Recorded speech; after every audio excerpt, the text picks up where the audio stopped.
Good morning friends, কেমন আছেন সব আপনারা? আশা করি সব ভালোই আছেন। তো আর একটা নতুন ব্লগ নিয়ে আমি চলে এলাম আজকে।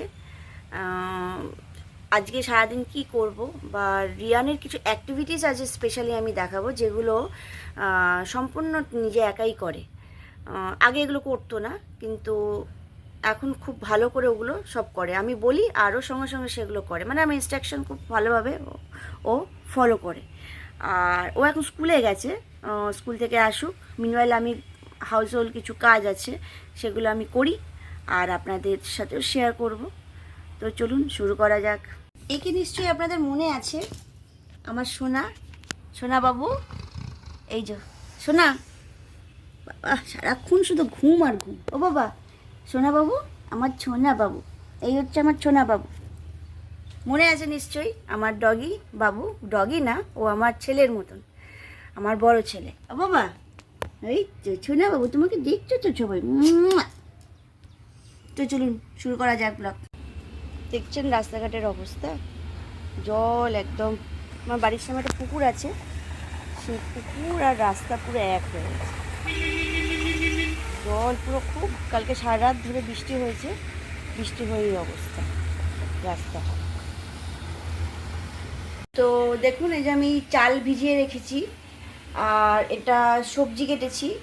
সবজির মধ্যে আছে আলু, পেঁপে, কুমড়ো আর বিনস। এটা দিয়ে হবে রিয়ানের একটা, এই এটা হচ্ছে কাতলা মাছ, কাতলা মাছের পাতলা ঝোল।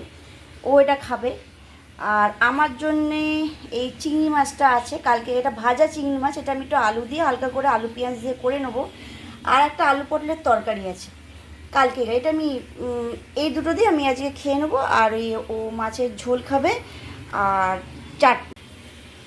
আর এটা হচ্ছে বাবুর ভাত, আমি কালকে করে রেখেছি, তো এটা ও খাবে। দাঁড়ান আপনাদের দেখাচ্ছি।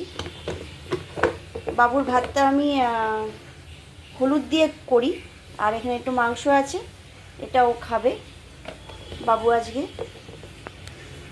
এখানে কিছু জামা কাপড় কাটছি।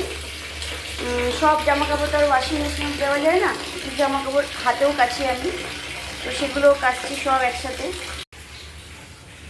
আর এই যে মহারাজ শুয়ে আছেন, ওনার ঠান্ডা লাগলে উনি বিছানায় বসে থাকেন। এই যে স্যার, এই বিছানাটায় এসে শোবে রিয়ানের বাবা, তুমি তার আগে শুয়ে আছো, শুয়ে থাকো। এই যে শো না আমার। রিয়ানের পায়ে হট করে এরকম অ্যালার্জি ভর্তি হয়ে গেল, জানি না কীভাবে বললো। এই আগে তো একটুখানি এরকম হয়েছিল, এখন দেখছি আরও বেড়ে গেছে। তো ওকে নিয়ে আমরা এখন ডক্টরের কাছে যাচ্ছি, দেখি কি হয়। কি সিক? তুমি কি খুব সিক?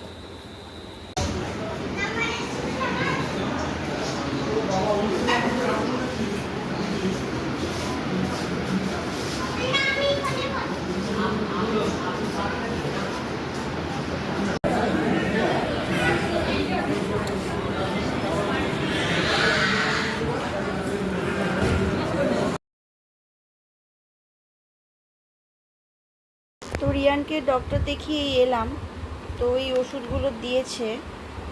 দেখুন, এর মধ্যে একটা লোশন আছে, একটা মলম টাইপের আছে, সিরাপ আছে 3টে। এই সিরাপটা হচ্ছে অ্যান্টিবায়োটিক। এটা ওর ইনফেকশানটা এত স্প্রেড হয়ে গেছে যে অ্যান্টিবায়োটিক স্টার্ট করে দিল।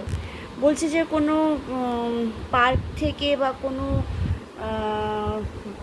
পার্কে গিয়ে বা কোনো ইনসেক্ট বাইটে এটা হয়েছে অ্যাকচুয়ালি, কিন্তু এটা কন্টেজিয়াস নয়। তো ওই জন্য ওর এক পায়ে হয়েছে আর এক পায়ে হয়নি, ছড়ায়নি। তো দেখি ওষুধগুলো খাওয়াই কি হয়। আমাকে 2-3 দিনের মধ্যে রিপোর্ট করতে বলেছে। তাই ভাবলাম দিনটা শুরু হলো কিভাবে আর শেষ হলো কীভাবে। তো চলুন রাখছি, আবার দেখা হচ্ছে নতুন একটা ব্লগ নিয়ে।